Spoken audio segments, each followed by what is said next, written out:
Good morning दोस्तों। कैसे हैं आप लोग? मैं उम्मीद करता हूँ कि आप सभी लोग बहुत अच्छे होंगे। और बस मैं आपको पिछली बार हम पढ़ रहे थे प्रेजेंट कॉन्टिन्यूस टेंस, और उसी का मैं आपके सामने एक और यूसेज लेकर के प्रस्तुत हुआ हूँ। आइए देखते हैं। ये मैंने लिखे हुए हैं प्रेजेंट कॉन्टिन्यूस टेंस। और प्रेजेंट कॉन्टिन्यूस टेंस को आप किस किस तरीके से उसका यूज़ करते हैं, ये हमने बस देखना है। आप तो पिछली बार के वीडियो में आपने देखा था कि प्रेजेंट कॉन्टिन्यूस टेंस जो होता है वो कहाँ पर आता है। सबसे पहले तो वो एक्शन में आएगा जो कि कहते समय चल रहे हैं। लेकिन आज हम एकदम उल्टी बात करेंगे कि ये जो टेंस है वो कहाँ पर और इस्तेमाल होता है। प्रेजेंट कॉन्टिन्यूस टेंस जिसका फॉर्मूला आपने पहले ही देख लिया है। इसका फॉर्मूला होता है सब्जेक्ट प्लस वर्ब, मतलब हेल्पिंग वर्ब एच वी, और उसके बाद में आता है मेन वर्ब, फिर आता है वर्ब, इसको हम बोलेंगे एम बी, मेन वर्ब। और ये कौन सी वर्ब है? ये first form of the verb है।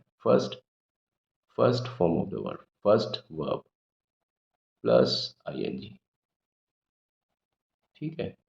अब ये सेंटेंस के ऊपर डिपेंड करेगा कि वर्ब प्लस आईएनजी के बाद में कोई ऑब्जेक्ट आता है या नहीं आता है। अगर वर्ब के बाद ऑब्जेक्ट आता है तो समझ लीजिए कि जो वर्ब है वो ट्रांजिटिव है, और अगर ऑब्जेक्ट नहीं आता तो समझ लीजिए कि वर्ब इंट्रांजिटिव है या इंटेंसिव है, जो भी। ठीक है, उस तरीके से तो कभी भी ये मत समझना है कि वर्ब के बाद में हमेशा ही ऑब्जेक्ट आता है, क्योंकि कुछ लोग ये सोचते हैं, लेकिन ऐसा नहीं है। इंग्लिश में बहुत सारे स्ट्रक्चर्स हैं, उनके हिसाब से काम करते हैं हम लोग। तो आज हम दूसरा इसका यूसेज देखेंगे प्रेजेंट कॉन्टिन्यूस टेंस का। प्रेजेंट कॉन्टिन्यूस टेंस कहाँ पर आता है?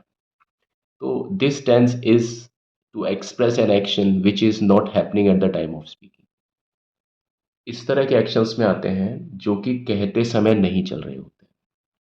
कहते समय जो एक्शन नहीं चल रहे होते हैं वो एक्शन भी प्रेजेंट कॉन्टिन्यूस टेंस में आते हैं। ठीक है। ये मैंने इसका फॉर्मूला बना दिया था। ठीक, इसको देख लीजिएगा। और थोड़ा सा यहाँ पे अब हम देखेंगे। I am reading G B Shaw these days. G B Shaw एक लेखक का नाम है, जॉर्ज बर्नार्ड शॉ। इनके नॉवेल्स बहुत ज़्यादा प्रसिद्ध होते हैं, जैसे हमारे इंडिया में मुंशी प्रेमचंद है, महादेवी वर्मा, उस टाइप से ये हैं G B Shaw. Right. I am reading G B Shaw these days. मैं आप देखिए इसका जो हिंदी रूपांतरण है वो क्या है। मैं इन दिनों जी बी शॉ को स्टडी कर रहा हूँ, पढ़ रहा हूँ, है ना। तो इसका मतलब क्या है कि मैं जी बी शॉ पढ़ रहा हूँ। लेकिन आप देखिए ध्यान से कि जब मैं ये वाली बात बोल रहा हूँ, I am reading G B Shaw these days, या I am studying G B Shaw these days, कुछ भी हो सकता है। ठीक है। तो क्या मैं कहते समय, अभी मैं कह रहा हूं इस बात को, मेरे मुंह से जब आवाज आ रही है, मैं स्पीकर हूं, मेरे कहते समय क्या मैं जीबी शॉ को पढ़ रहा हूं या नहीं पढ़ रहा हूं? जी नहीं, मैं जीबी शॉ को अभी नहीं पढ़ रहा हूं, क्योंकि अगर मैं जीबी शॉ को पढ़ रहा हूं तो फिर इस समय मैं वही इंसान हूं जो मैं आपको पढ़ा भी रहा हूं। ठीक है। तो अगर मैं जीबी शॉ को पढ़ रहा हूं तो फिर मैं अभी आपको कैसे पढ़ा सकता हूं? अभी मैं आपको यूट्यूब पर पढ़ा रहा हूँ, और मैं दूसरी तरफ ये लिख रहा हूँ I am reading GB Shaw these days. तो इसका मतलब क्या है कि जीबी शॉ को मैं पढ़ रहा हूँ, लेकिन कब पढ़ रहा हूँ? इन दिनों पढ़ रहा हूँ। यानी अभी कोई मैं काम कर रहा हूँ, जैसे मान लीजिए मैंने सुबह कोई ये काम कर रहा हूँ पढ़ाने का, और इसके बाद में मुझे मौका मिलेगा जब जब, तब तब मैं जीबी शॉ पढ़ूंगा। और मेरे वीडियो बनाने से पहले भी मैं मान लीजिए जीबी शॉ को पढ़ रहा था। ठीक। लेकिन मैं जब वीडियो बना रहा हूँ और आपको ये समझा रहा हूँ कंसेप्ट, उस समय मैं जीबी शॉ को नहीं पढ़ रहा हूँ। उस समय मैं आपको क्या समझा रहा हूँ, अभी क्या समझा रहा हूँ, टाइम ऑफ स्पीकिंग पे मैं क्या समझा रहा हूँ। यानी टाइम ऑफ स्पीकिंग, जैसे मान लीजिए अभी 6 बजे हैं, 6:10 हुए हैं। तो सुबह 6:10 पर, आज 1 नवंबर, सुबह 6:10 पर मैं क्या कर रहा हूँ? मैं आपको पढ़ा रहा हूँ। क्या चीज पढ़ा रहा हूँ? प्रेजेंट कॉन्टिन्यूअस का यूसेज नंबर सेकंड पढ़ा रहा हूँ। ठीक है। तो कहते समय जो समय हो रहा है, उस समय क्या मैं जीबी शॉ को पढ़ रहा हूँ? नहीं पढ़ रहा। लेकिन आपको पढ़ाने से पहले मान लीजिए मैं 4 बजे, 3 बजे सुबह मैं जीबी शॉ को पढ़ रहा था, और आपको पढ़ाने के बाद में 7 बजे के बाद में मैं फिर से दोबारा से जीबी शॉ पढ़ने लग जाऊंगा। लेकिन अभी जो मेरे कहते समय, अभी जब मेरी आवाज़ आप तक पहुंच रही है, क्या मैं eight the time of speaking, यानी जब मेरी आवाज़, मेरी स्पीकर, यानी मैं हूँ स्पीकर, मेरी आवाज़ जब आप तक पहुंच रही है, तो उस समय बेसिकली मैं क्या कर रहा हूँ? सीधी सीधी बात है, मैं उस समय क्या कर रहा हूँ? अभी जब मेरी आवाज़ आप तक पहुंच रही है, तो क्या मैं आपको ग्रामर सिखा रहा हूँ? I am teaching you grammar, वो पढ़ कर रहा हूं मैं, या I am reading GB Shaw? तो मुझे नहीं लगता कि इस समय मैं जीबी शॉ पढ़ रहा हूं, ठीक है ना? क्या आपको लगता है मैं इस समय जीबी शॉ पढ़ रहा हूं? नहीं, मैं इस समय क्या कर रहा हूं? मैं आपको ग्रामर पढ़ा रहा हूं। लेकिन फिर भी मैंने सेंटेंस क्या लिखा है? आई am reading GB Shaw these days. तो क्या होता है कि हम उन कामों को भी प्रेजेंट कॉन्टिन्यूस टेंस में लिखते हैं जो काम हम कहते समय तो नहीं करते। अभी मैं कहते समय आपको बेसिकली ग्रामर पढ़ा रहा हूं, ठीक है ना? यही तो कर रहा हूं ना मैं। लेकिन जीबी शॉ मैं नहीं पढ़ रहा। जीबी शॉ कब पढ़ूंगा मैं? जब मैं आपको अपना ये काम खत्म हो जाएगा ना आपको पढ़ाने का, उसके बाद पढ़ूंगा। और हो सकता है कि मैं इस काम को, जो मेरा पढ़ाने का काम है, उसको पढ़ाने से पहले सुबह 3 या 4 बजे भी मैं जीबी शॉ पढ़ रहा था। मैं कल भी जीबी शॉ पढ़ रहा था जब जब मुझे समय मिल रहा था, और मैं कल भी, आने वाले कल में भी जीबी शॉ को पढ़ूंगा, क्योंकि मैंने लिखा है दीज डेज, ठीक है?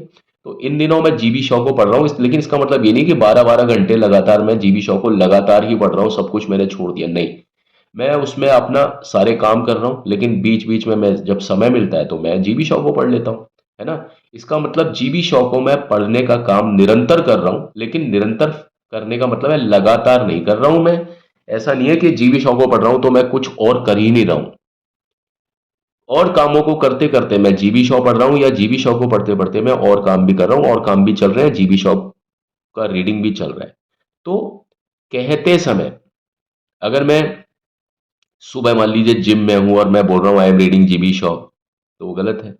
जिम में हूँ तो मैं एक्सरसाइज कर रहा हूँ, I M exercising, but at the time of exercising, simultaneously if I say I am reading GB Shaw these days, it is equally correct, because after or before I am taking the exercises, what am I doing is reading GB Shaw, ठीक है? तो इन दिनों जो काम हो रहा है वो, अब जैसे दूसरा एग्जांपल से भी हम ये वाली बात समझेंगे, ठीक है? क्योंकि एक एग्जांपल कई बार मुनासिब नहीं होता बात को समझने के लिए। आई am preparing for the board examination. अब आप में से मान लीजिए बहुत सारे बच्चे हैं जो बोर्ड की तैयारी कर रहे हैं, तो आप क्या बोलेंगे? आई am preparing for the board examination. ये एग्जाम्पल सीधा सीधा आपके ऊपर है। आप ये समझ लीजिए कि आप चाहे कोई भी क्लास के बच्चे हो, आप एक बार कोई समझ लीजिए कि आप कोई पेपर दे रहे हैं, आप उस पेपर की तैयारी कर रहे हैं। बोर्ड का तो नाम ही बहुत खतरनाक होता है, डर होता है बच्चों में बोर्ड के लिए। तो मान लीजिए कोई बच्चा 10वीं या 12वीं क्लास में है, या मान लीजिए आप 10वीं या 12वीं क्लास में हैं, if you are the student of class 10th or 12th, so this example in particular is for you only, right? So I am preparing for the board examinations.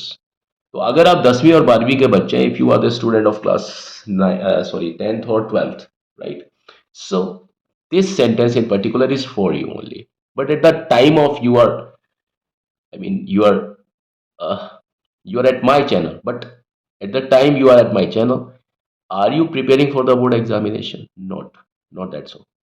I am preparing for the board examination। अगर मान लीजिए आप कोई भी काम कर रहे हैं, आप 10वीं क्लास में हैं या 12वीं क्लास में, मान लीजिए अगर आप 10वीं क्लास में और 12वीं क्लास में हैं और आप कुछ भी कर रहे हैं, 12वीं क्लास में जब भी आप पूरे साल भर कुछ भी करते हैं, लेकिन जब आपसे पूछा जाता है कि भाई आप क्या कर रहे हो, तो आप मान लीजिए चाय बना रहे हैं किचन में, या आप कोई और काम कर रहे हैं। अभी ऐसे आप, दिवाली है, दिवाली की साफ सफाई मान लीजिए कोई कर रहा है अपने मम्मी पापा के साथ में, और वो बोर्ड एग्जामिनेशन भी इस बार देगा, 10वीं क्लास का या 12वीं क्लास का, और वो अपने मम्मी पापा के साथ में इस समय दिवाली की सफाई भी कर रहा है घर में।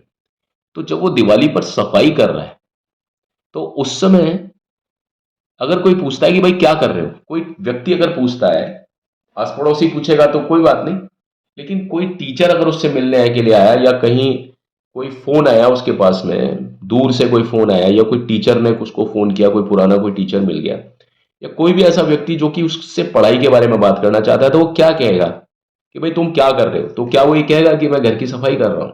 इन दिनों क्या कर रहे हो, या तुम क्या कर रहे हो, टीचर बोलेगा। तो वो बोलेगा कि भाई सर मैं बोर्ड की तैयारी कर रहा हूँ। वो बच्चा बाहर मान लो घूमने जा रहा है, कोई दोस्तों के साथ गपशप कर रहा है, रात के समय टहल रहा है, या सुबह के समय जॉगिंग कर रहा है, और वो बच्चे से अगर कोई व्यक्ति मिलता है, बहुत दिन बाद मिलता है, या ऐसे कोई पूछता है कि भाई क्या कर रहे हो, तो वो ये थोड़ी कहेगा कि तुझे दिख नहीं रहा मैं अब जॉगिंग कर रहा हूँ उस समय। वो क्या कहेंगे कि मैं बोर्ड की तैयारी कर रहा हूँ। ऐसा आपके साथ में भी होता होगा, जो चीज आप इन दिनों कर रहे हो वो आप उस व्यक्ति को बताते हो जो आपसे पूछता है कि आप क्या कर रहे हो, है ना, आप क्या कर रहे हो।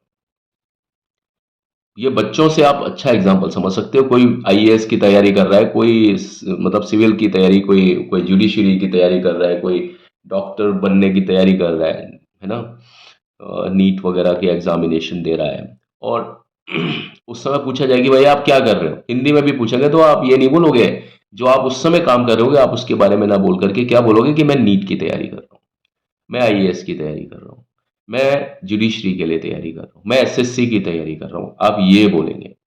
जबकि जब आप से पूछा जा रहा है बेसिकली, आप ना तो एसएससी की तैयारी कर रहे हो ना आप नीट की तैयारी कर रहे हो, आप सिर्फ उसके सवालों का जवाब दे रहे हो।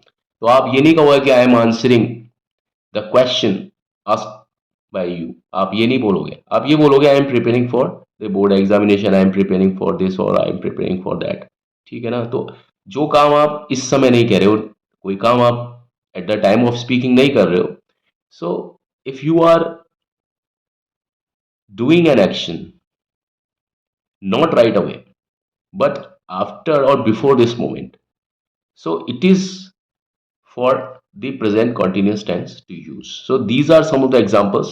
I'm at the second example and I've just made you understand about it. Now I'm getting to the third example. I am living in a rented house. ये एक और एग्जाम्पल है, इससे भी समझिए आपकी। जैसे मान लीजिए मैं एक घर में रह रहा हूँ, किराए के घर में रह रहा हूँ, और मेरे से मैं बाहर बाहर किसी से मिलता हूँ, तो कोई बोलता है कि भाई कहाँ रह रहे हो आप, तो वो कह रहा है भाई मैं किराए के मकान में रह रहा हूँ। लेकिन मैं स्कूल में मान लीजिए मुझसे पूछा जाता है या कोर्ट में पूछा जाता है, तो मैं कोर्ट में मान लो 3-4 घंटे से रह रहा हूँ, 3-4 घंटे मैंने बिता दिए, और फिर कोई कह रहा है कि भाई आप कहाँ रह रहे हो, तो मैं क्या बोलूँगा उसको, I am living in a rented house, मैं रेंटेड हाउस में रह रहा हूँ। लेकिन जब मैं बोल रहा हूँ कि मैं रेंटेड हाउस में रह रहा हूँ, उस समय मैं कहाँ रह रहा हूँ बेसिकली, मैं उस समय कोर्ट में हूँ, 3-4 घंटे से मैं कोर्ट में हूँ। या मुझे बोला जाता है कि भाई आप कहाँ पर हैं, तो मैं मान लीजिए 3-4 घंटे से मैं स्कूल में हूँ या 1 घंटे से मैं स्कूल में हूँ, और स्कूल के अंदर ही मुझसे पूछा जाता है कि भाई कहाँ रह रहे हो आज, आजकल, या कहाँ रह रहे हो तुम, तो मैं क्या बोलूंगा, मैं एक रेंटेड हाउस में किराए के मकान में रह रहा हूँ। लेकिन कहते समय मैं किराए के मकान में नहीं रह रहा, कहते समय या तो मैं स्कूल में रह रहा हूँ, स्कूल में हूँ, या मैं कोर्ट में रह रहा हूँ, कोर्ट में। लेकिन हम वो चीज बोलेंगे जो चीज मेरे लिए परमानेंटली थोड़ा सा प्रिविलेज्ड है, उसके लिए बोलूंगा, है ना। जो चीज ट्रांजिएंट चीज है, जो चीज क्षणिक है, उसके लिए नहीं बोलूंगा। आई am preparing for the board examination, अभी मान लीजिए मैं चाय पी रहा हूँ और कोई बोल रहा है क्या कर रहे हो, तो मैं वो चीज बताऊंगा जो मेरे लिए इंपॉर्टेंट है, जो मेरी लाइफ के लिए इंपॉर्टेंट है। चाय पीना इज, या कोई चीज है, खाना खाना, वो लाइफ का एक पार्ट एंड पार्सल हो सकता है, वो ऑर्डिनरी कोर्स ऑफ एक्शन हो सकता है, लेकिन मैं वो चीज बताऊंगा जो स्पेशली मैं कर रहा हूं। मैं इन दिनों या इस समय स्पेशली जो चीज कर रहा हूं ना, वो मैं बताऊंगा। मैं टहल रहा हूं या घूम रहा हूं, कोई मुझे बोलेगा कि भाई क्या कर रहे हो, तो मैं कहूंगा कि यार मैं जीबी शॉ पढ़ रहा हूं। तो टहलना is not that important in his eyes. What is important, what is important, I mean it is important to study GB Shaw. What is important? It is important to prepare for the board examination. It is not important just to, I mean, going or roaming about, है ना, loitering about. बाहर जाना है, घूमना टहलना, वो इतना कोई अमाउंट नहीं करेगा चीज, लेकिन बोर्ड का एग्जामिनेशन अमाउंट करेगा। मैं कोर्ट में हूँ या कहीं स्कूल में हूँ, और कोई मुझसे बोलता है कि कहाँ रह रहे हो, तो मैं जानता हूँ, eight the time of speaking I my self know that I am there at school premises or the court. But in spite of that, I would say I am living in a rented house.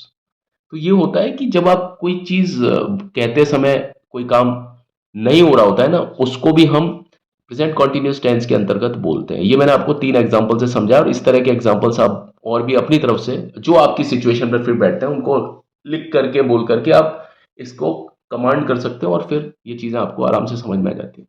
चलिए, आज की video काफ़ी लंबी हो गई है, और मैं अगले वीडियो में आपसे इसके और यूसेजेस के बारे में बात करता हूँ। मुझे प्लीज़ कमेंट, लाइक, शेयर और सब्सक्राइब ज़रूर कीजिएगा, ठीक है? आप लोगों से बड़ी उम्मीद है हमारी, क्योंकि आप ही लोग हमारे सब्सक्राइबर्स हैं। और प्लीज़ किसी भी तरह का कोई सुझाव, कोई प्रॉब्लम हो तो प्लीज़ आप मुझे बताएं कमेंट बॉक्स में, और आपके सजेशन सदा मैं उसका स्वागत करता हूँ। आप लोग खुश रहें, आबाद रहें, मस्त रहें। Thank you and have a nice time. Thank you.